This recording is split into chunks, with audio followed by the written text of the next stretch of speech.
जय श्री राम। ब्रह्मा पुराण की जय। द्विविद का वध, यदुकुल का संहार, अर्जुन का पराभव और पांडवों का महाप्रस्थान। व्यास जी कहते हैं, मुनियों, बलशाली भगवान बलराम जी ने जो और पराक्रम किया था वह भी सुनो।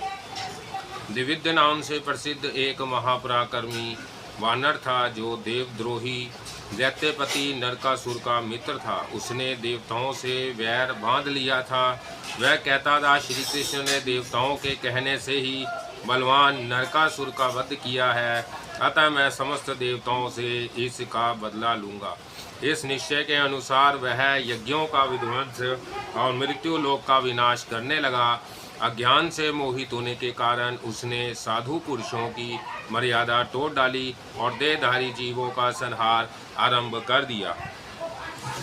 वह चंचल वानर देश, नगर और गांवों में आग लगाने लगा। कहीं कहीं पर्वत गिराकर गांवों आदि को कुचल डालता था, पर्वतों को उखाड़कर समुद्र के जल में डाल देता था और स्वयं भी समुद्र के भीतर घुसकर उसका मंथन आरंभ कर देता था। इससे शुद्ध होकर समुद्र अपनी सीमा लांघकर बड़े आगे बढ़ जाता और तट पर बसे हुए गांवों तथा नगरों को डुबो देता था। वानर द्विविध इच्छानुसार विशाल रूप धारण करके खेतों में लौटता घूमता और खेती को कुचल कर नष्ट कर डालता था। उस दुरात्मा ने संपूर्ण जगत के विरुद्ध कार्य आरंभ कर दिया था।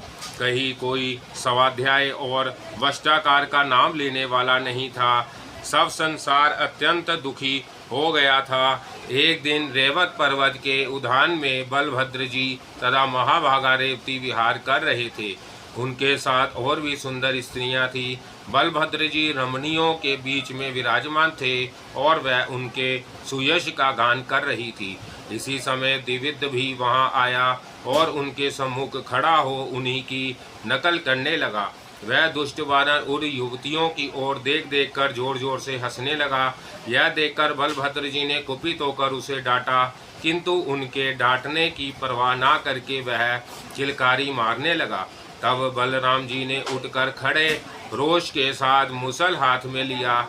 उधर वानर ने भी एक भयंकर शिलाखंड उठा लिया और उसे बलभद्र जी पर चलाया, किंतु उन्होंने मुसल से मारकर उस शिला के सहस्त्रों टुकड़े कर दिए। द्विविद ने बलराम जी के मुसल का वार बचाकर उनकी छाती में बड़े वेग और दोष के साथ घूसा मारा। यह देख बलराम जी ने भी क्रोध में भरकर मुक्के से उसके मस्तक पर प्रहार किया। इससे वह रक्त वमन करता हुआ निर्जीव होकर पृथ्वी पर गिर पड़ा।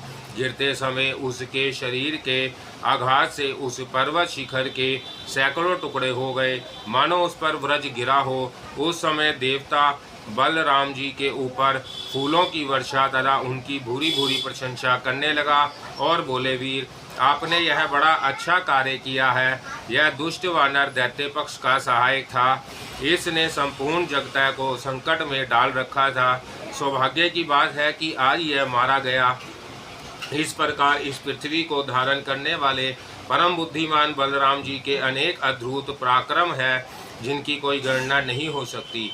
इस तरह इस जगत का उपकार करने के लिए बलराम सहित भगवान श्री कृष्ण ने दैत्यों और दुष्टों राजाओं का वध किया। फिर अर्जुन के साथ मिलकर भगवान ने अनेक आशोहनी सेनाओं का वध कराकर इस पृथ्वी पर भार उतारा। इस प्रकार संपूर्ण दुष्ट राजाओं का संहार करके भूभाग उतारने के पश्चात उन्होंने ब्राह्मणों के शाप को निमित्त बनाकर अपने कुल का भी संहार कर डाला। अंत में स्वयंभू श्री कृष्ण द्वारका पुरी छोड़कर अपने अंशभूत बलराम आदि के साथ पुनः अपने आश्रम भूत परम धाम को चले गए। मुनियों ने पूछा, ब्राह्मण, भगवान ने ब्राह्मणों के शाप को निमित्त बनाकर किस प्रकार अपने कुल का संहार किया? व्यास जी बोले, एक समय की बात है, पिंडारक नाम के महातीर्थ में विश्वामित्र, कर्णव तथा महामुनि नारद पधारे थे। वहाँ यदुकुल के कुमारों ने उनका दर्शन किया। वह सभी कुमार यौवन के मद से उन्मत्त थे, अतः भावी की प्रेरणा से उन्होंने जाम्बवंती कुमार सांब को स्त्री के वेश में विभूषित किया और मुनियों को प्रणाम करके विनीत भाव से पूछा, महर्षियों, यह स्त्री पुत्र की अभिलाषा रखती है, बताइए यह अपने पेट से क्या जानेगी। वह महर्षि दिव्य ज्ञान से संपन्न थे, तथापि यदु कुमारों ने उनके साथ छल किया। यह देख उत्तम व्रत का पालन करने वाले उन महर्षियों ने यादवों के नाश के लिए शाप देते हुए कहा, यह स्त्री एक मुसल पैदा करेगी जिससे संपूर्ण यदुकुल का संहार हो जाएगा।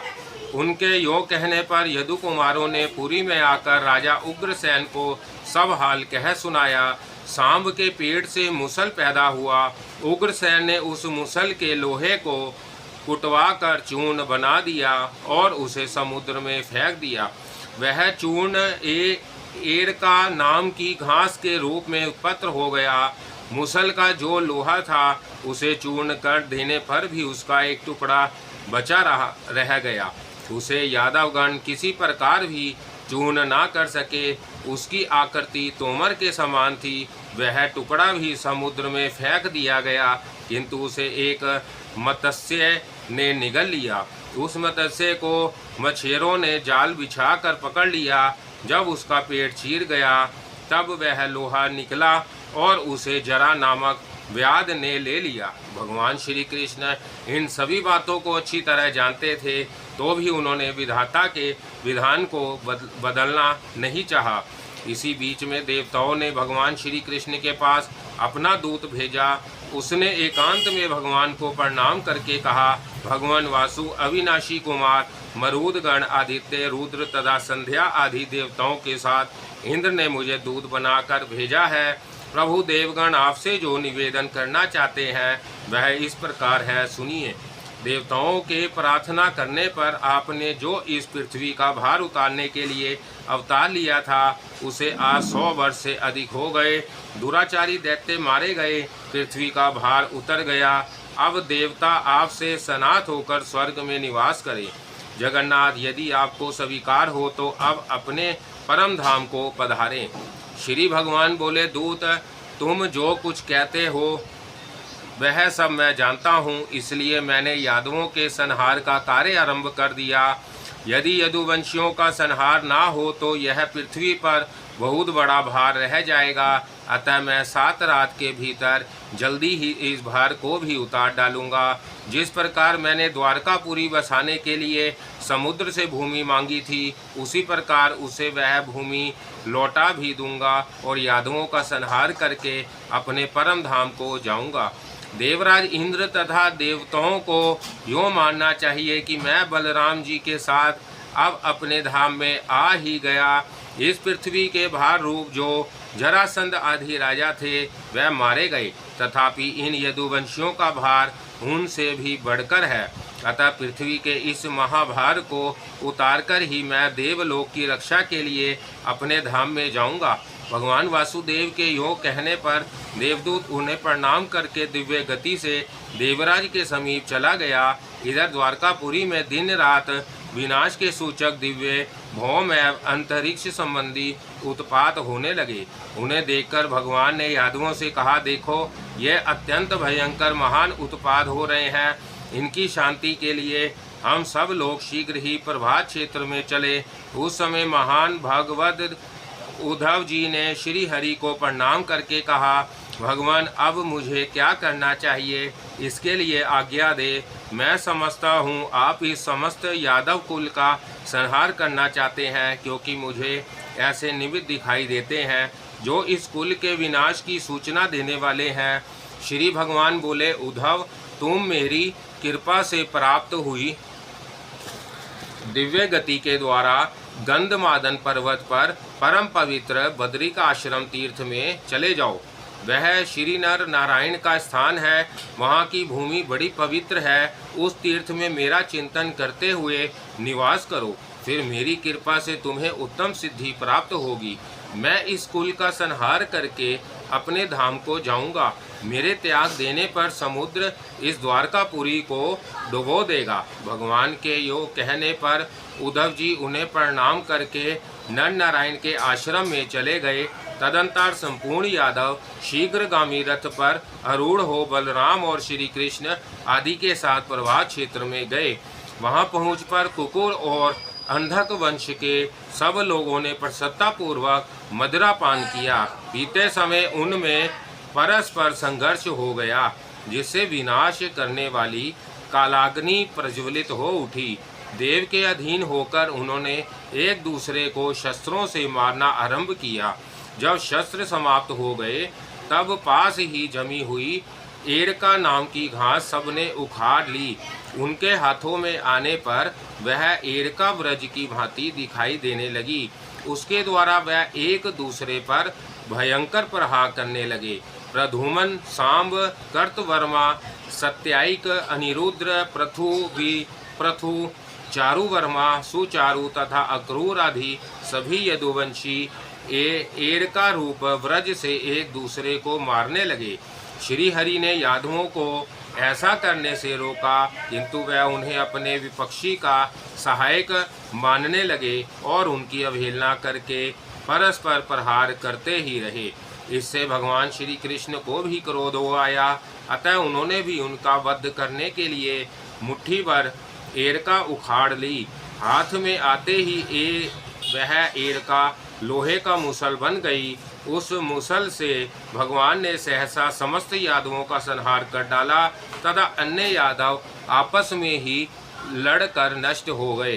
तदंतर भगवान श्री कृष्ण का जेत्र नामक रथ दारुक के देखते देखते समुद्र के वर्ती मार्ग द्वारा शीघ्र ही चला गया। उसमें जुते हुए घोड़े उस रथ को लेकर उड़ गए। फिर शंख, चक्र, गदा, शृंग, धनुष, दोनों अक्षय, तुनीर और खंग, ये सभी अस्त्र शस्त्र भगवान की परिक्रमा करके सूर्य के मार्ग से चले गए। क्षण भर में वहां संपूर्ण यदुवंशियों का संहार हो गया। केवल महाबाहु श्री कृष्ण और दारुक रह गए। उन दोनों ने घूमते हुए आगे जाकर देखा, बलराम जी एक वृक्ष के नीचे आसन लगाकर बैठे हैं और उनके मुंह से एक विशाल नाग निकल रहा है। वह महाकाय सर्प उनके मुख से निकलकर सिद्धों और नागों से पूजित हो समुद्र की ओर चला गया। समुद्र ने सामने आकर उसे अर्घ दिया। तत्पश्चात वह श्वेत नागों से पूजित हो समुद्र के जल में प्रवेश कर गया। इस प्रकार बलराम जी को परिहान देखकर श्री कृष्ण ने दारुक से कहा, तुम द्वारका में जाकर यह सब वृत्तांत वासुदेव जी तथा राजा उग्रसेन से कहो। बलराम जी चले गए। यदुवंशियों का संहार हो गया और मैं भी योगस्थ होकर परम धाम को चला जाऊंगा। ये सब बातें बतलाकर द्वारकावासी मनुष्यों और उग्रसेन से यह भी कहना कि अब इस संपूर्ण द्वारकापुरी को समुद्र डुबो देगा।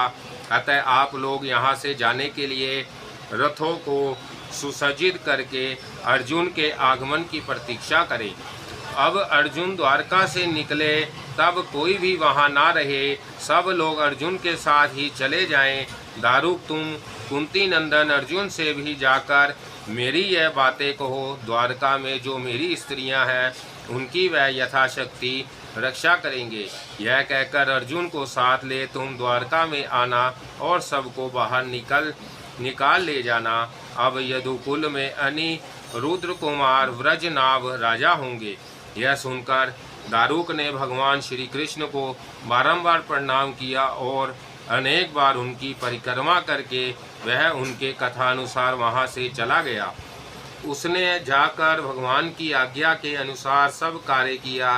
वह अर्जुन को द्वारका में बुला ले आया और महाबुद्धिमान व्रज को यदुवंशियों का राजा बनाया। उधर भगवान श्री कृष्ण ने वासुदेव स्वरूप पर ब्रह्मा को अपने आत्मा में आरोपित करके संपूर्ण भूतों में उनके व्यापक होने की धारणा की और योग युक्त होकर अपने एक पैर को दूसरे पैर के घुटने पर रखकर बैठे। वह ब्राह्मण दुर्वासा के वचन का मान रखना चाहते थे। उसी समय जरा नाम का व्याध उस ओर आ निकला। उसने मुसल के बचे हुए लोहखंड का बाण बनाकर उसे धारण कर रखा था। भगवान का चरण उसे मृग के आकार का दिखाई दिया। उसे देखकर वह खड़ा हो गया और उसी तोमर से उसने भगवान के पैर को भी डाला। जब वह उनके समीप गया तब वह उसे 4 भुजाधारी मनुष्य के रूप में दृष्टिगोचर हुए। भगवान को देखते ही वह उनके चरणों में पड़ गया और बारंबार कहने लगा, प्रभु प्रसन्न होइए, मैंने अनजान में हरिण के धोखे से यह अपराध किया है, अतः क्षमा कीजिए। तब भगवान ने उससे कहा, व्याध, तुम्हें तनिक भी भय नहीं है, तू मेरे प्रसाद से इंद्रलोक में चला जा।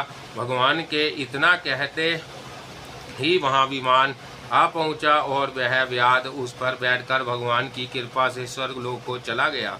उसके चले जाने पर भगवान श्री कृष्ण ने त्रिविध गति को पार करके अपने आत्मा को अव्यव, अचिंत्य, अमल, अजन्मा, अजर, अविनाशी, अपरमेय, अखिल आत्मा एवं ब्रह्माभूत अपने ही वासुदेव स्वरूप में लीन कर लिया। तत्पश्चात अर्जुन ने संपूर्ण यादवों का विधि पूर्वक प्रेम कर्म किया।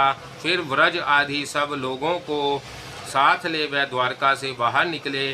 श्री कृष्ण की हजारों पत्नियां भी साथ ही थी। उन सब की रक्षा करते हुए कुंती नंदन अर्जुन धीरे धीरे चले।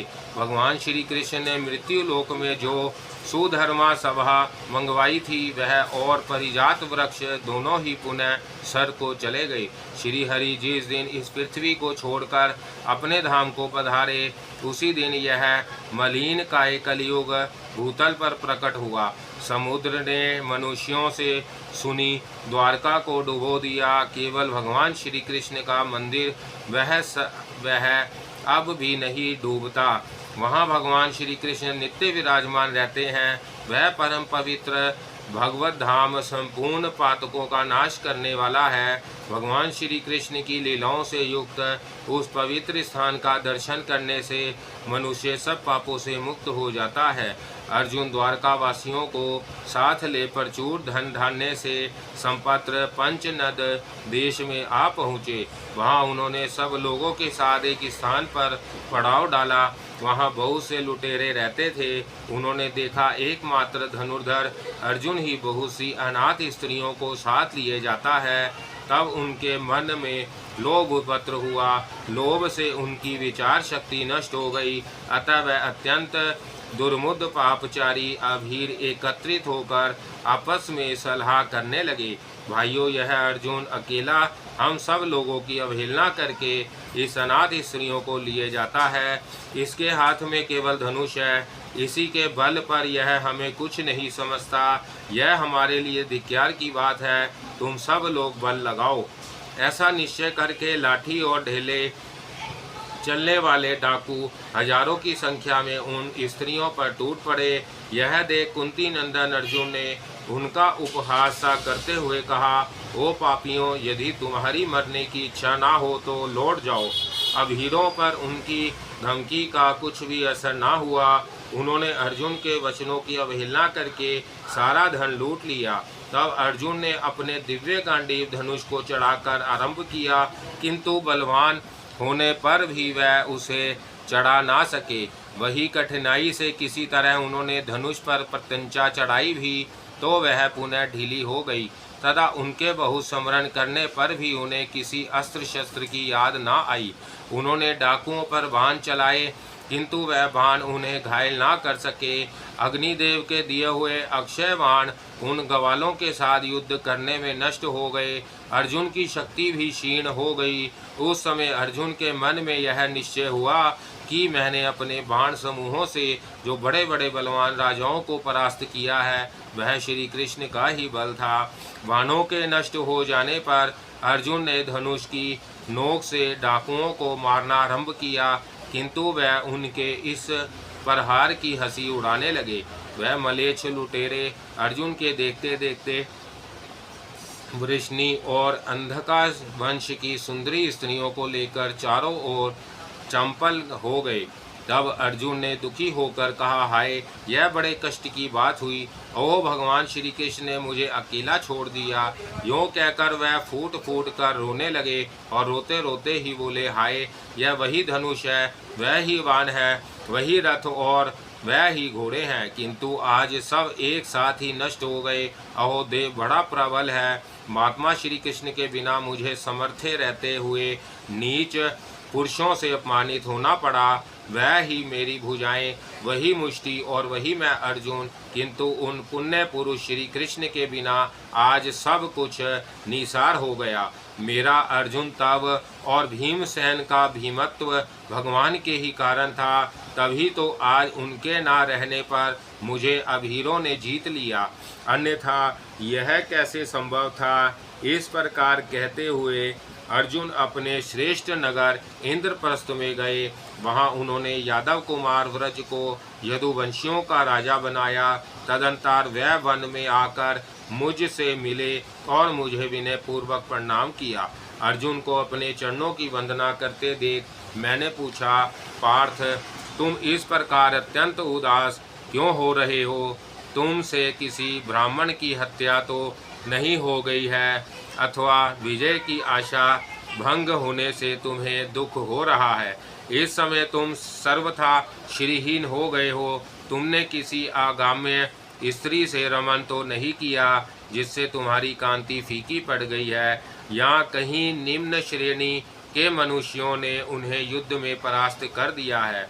मेरे ऐसा प्रश्न करने पर अर्जुन ने लंबी सांस छोड़ते हुए कहा, भगवान सुनिए, जो हमारे तेज बल वीर पराक्रम श्री और कांति थे, वह भगवान श्री कृष्ण हम लोगों को छोड़कर चले गए। मुने जो महान होकर भी साधारण मनुष्यों की भांति हमसे हंस हंस कर बातें किया करते थे, उन्हीं के बिना आज हम तिनकों के पुतले की भांति सारहीन हो गए हैं। मेरे दिव्य अस्त्रों, दिव्य बाणों और गांडीव धनुष के जो मूर्तिमान सार थे, वह भगवान पुरुषोत्तम हमें छोड़कर चले गए। जिनकी कृपा दृष्टि से लक्ष्मी, विजय, संपत्ति और उन्नति ने कभी हमारा साथ नहीं छोड़ा, वह भगवान गोविंद हमें छोड़कर चले गए। जिनके प्रभाव रूपी अग्नि से भीष्म, द्रोण, कर्ण और दुर्योधन आदि वीर जल कर भस्म हो गए, उन भगवान श्री कृष्ण ने इस भूमंडल को त्याग दिया। ता चक्रपाणी गोविंद के विहर में केवल मैं ही नहीं, यह सारी पृथ्वी ही यौवन, श्री और कांति से हीन प्रतीत होती है। जिनकी कृपा से भीष्म आदि वीर आग में पतंगों की भांति मेरे पास आकर भस्म हो गए, आज उन्हीं श्री कृष्ण के बिना मुझे ग्वालों ने हरा दिया। जिनके प्रभाव से मेरा गांडीव धनुष तीनों लोकों में विख्यात हो चुका था, उन्हें श्री हरि के बिना उसे अभीरों ने दंडों से तिरस्कृत कर दिया। महामुने, मेरे साथ कई हजार अनाथ स्त्रियां थीं और मैं उनकी रक्षा के लिए पूर्ण यत्न कर रहा था, तो भी डाकुओं ने केवल लाठी के बल पर उन्हें छीन लिया।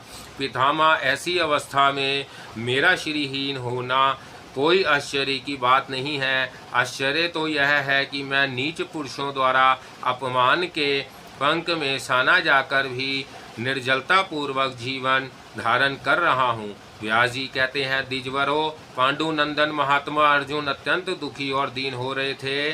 उनकी बात सुनकर मैंने कहा, पार्थ तुम लज्जा ना करो, शोक में भी ना पड़ो, सोचो और समझो, संपूर्ण भूतों में काल की ऐसी ही गति है। पांडुनंदन, प्राणियों की उन्नति और अवनति का कारण काल ही है। यह जो कुछ होता है और हुआ है सब काल मूलक ही है। यह जानकर तुम धैर्य धारण करो। नदी, समुद्र, पर्वत, संपूर्ण पृथ्वी, देवता, मनुष्य, पशु, वृक्ष और सांप, बिच्छू आदि सब भूतों को काल ने ही उत्पन्न किया है और काल के द्वारा ही पुनः उनका संहार होगा। यह सारा प्रपंच काल स्वरूप ही है, यह जानकर शांत हो जाओ। धनंजय, तुमने श्री कृष्ण की जैसी महिमा बतलाई है वह वैसी ही है। उन्होंने पृथ्वी का भार उतारने के लिए ही यहाँ अवतार लिया था। जब पृथ्वी पर भार अधिक हो गया और वह दबने लगी, तब वह देवताओं के पास गई थी। उसी के लिए इच्छानुसार रूप धारण करने वाले श्री कृष्ण ने अवतार ग्रहण किया था। वह कार्य पूर्ण हो गया। संपूर्ण दुष्ट राजा मारे गए तथा वृष्णि और अंधक वंश का भी संहार हो गया। अब इस भूतल पर भगवान के करने योग्य कोई कार्य शेष नहीं रह गया था। अतः अवतार कार्य पूर्ण करके वह इच्छानुसार अपने धाम को चले गए हैं। देव भगवान श्री कृष्ण की सृष्टि के समय संसार की सृष्टि और पालन के समय पालन करते हैं तथा वह ही संहार काल में संपूर्ण जगत का संहार करने में समर्थ होते हैं। जैसा कि इस समय भी उन्होंने दुष्ट राक्षसों का संहार किया था। अतः पार्थ तुम्हें अपनी प्रजा जय से दुख नहीं मानना चाहिए, क्योंकि अभ्युदय का समय आने पर ही पुरुषों द्वारा बड़े बड़े पराक्रम होते हैं। जिस समय तुमने अकेले ही भीष्म जैसे वीरों का वध किया था, उस समय उनका भी क्या आपने से न्यून पुरुष के द्वारा प्रभाव नहीं हुआ था, किंतु यह पराजय काल की ही देन थी। भगवान विष्णु के प्रभाव से जिस प्रकार तुम्हारे द्वारा उनकी पराजय हुई, उसी प्रकार लुटेरों के हाथ से तुम्हें भी पराजित होना पड़ा। वह जगतपति भगवान श्री कृष्ण भृत शरीरों में प्रवेश करके संसार का पालन करते हैं और अंत में सब जीवों का संहार कर डालते हैं। जब तुम्हारे अभ्युदय का समय था, तब भगवान श्री कृष्ण तुम्हारे सहायक हो गए थे, और जब वह समय बीत गया, तब तुम्हारे विपक्षियों पर भगवान की कृपा दृष्टि हुई है। तुम गंगा नंदन भीष्म के साथ संपूर्ण कौरवों का संहार कर डालोगे, इस बात पर पहले कौन विश्वास कर सकता था, और फिर तुम्हें अभीरों से परास्त होना पड़ेगा, यह बात कौन मान सकता था। परंतु दोनों ही बातें संभव हुई। पार्थ, यह संपूर्ण भूतों में श्री हरि की लीला का ही विलास है, अतः तुम्हें तनिक भी शोक नहीं करना चाहिए। संपूर्ण जगत के स्वामी भगवान श्री कृष्ण ने ही संपूर्ण यादवों का संहार किया है। तुम लोगों का संहार काल भी समीप ही है, इसलिए भगवान ने तुम्हारे बल, तेज, पराक्रम और महत्वमय का पहले ही संहार कर दिया है। जो जन्म ले चुका है उसकी मृत्यु निश्चित है, जो ऊंचे चढ़ चुका है उसका नीचे गिरना भी अवश्यनीय भावी है। संयोग का अवसान विमानों में ही होता है, और संग्राम में हो जाने के बाद उसका क्षय होना भी निश्चित है। यह समझकर विधान पुरुष हर्ष और शोक के वशीभूत नहीं होते, और इतर मनुष्य भी उन्हीं के आचार चरण से शिक्षा लेकर वैसे ही बनते हैं। नरश्रेय, यह समझकर तुम्हें भाइयों के साथ सारा राज्य छोड़कर तपस्या के लिए वन में जाना चाहिए। अब जाओ, धर्मराज युधिष्ठिर से मेरी यह सारी बातें कहो। वीर, परसों तक अपने भाइयों के साथ जैसे भी हो सके घर से प्रस्थान कर दो। यह सुनकर अर्जुन ने धर्मराज के पास जा अपनी देखी और अनुभव की हुई सारी बातें कह सुनाई। अर्जुन के मुख से मेरा संदेश सुनकर समस्त पांडव परीक्षित को राज्य पर अभिषिक्त करके वन में चले गए। मुनिवरों, इस प्रकार मैंने आप लोगों से यदुकुल में अवतीर्ण भगवान श्री कृष्ण की संपूर्ण लीलाओं का विस्तार पूर्वक वर्णन किया।